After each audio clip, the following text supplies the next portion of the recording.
আমার মতো কারা কারা আছো যারা হচ্ছে একদম জুয়েলারি পাগলু, যাকে বলে একদম জুয়েলারি ক্রেজি ফ্যান। মানে জুয়েলারি শপে গেলে বা অনলাইন দেখলে আমার শুধু জুয়েলারি কিনতে ইচ্ছা করে আর কি।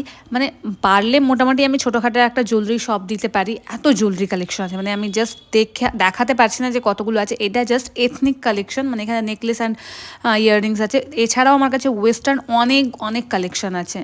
তো প্রবলেম কি হয়, যখন আমি অ্যাকচুয়ালি চাই পড়ার জন্য কি এটা পরবো, তখন কিন্তু আমি খুঁজে পাই না। তখন আমার মনে হয় যে আরও আমাকে কিনতে হবে, এই কালেকশান নেই সেই কালেকশান নেই। বাট হয়তো বা আমার কাছে আছে, আমি কিন্তু দেখতে পাই না।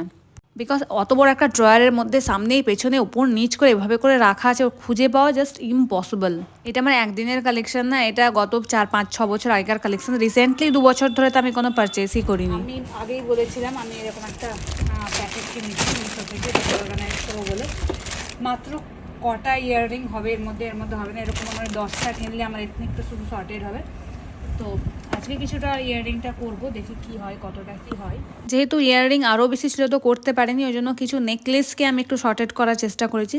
এই পুরো বক্সে আমার 10টা মতো নেকলেস এরকম ধরেছে। আর এটাতে রাখলে কি সুবিধা হচ্ছে, আমি যখনই বার করব তখনই আমি দেখতে পাবো যে আমার কাছে কী কী কালেকশান আছে। এছাড়াও যেগুলো নেকলেসের জায়গা হয়নি সেগুলোকে আমি এরকম বক্সে করে করে রেখে দিয়েছি, যাতে একটু ইজি হয়। অ্যান্ড এগুলো বক্সের সঙ্গে আসে, এগুলোকে সামনে করে রেখেছি। জুয়েলারির নেকলেস, সব নেকলেসকে এক জায়গায় রেখেছি যাতে আমি ইজিলি খুঁজে পাবো অ্যান্ড বুঝতে পারবো যে আমার কাছে কী কী কালেকশন আছে। যদি তোমাদের কাছে এরকম প্রচুর জুয়েলারি থাকে, আমি বলবো এরকম একটা জুয়েলারি ব্যাগ এরকম যদি কিছু কিনে কালেক্ট করে একসঙ্গে রাখতে পারি না, তো অনেকটা লাইফ আমার মনে হয় ইজি হয়ে যায়।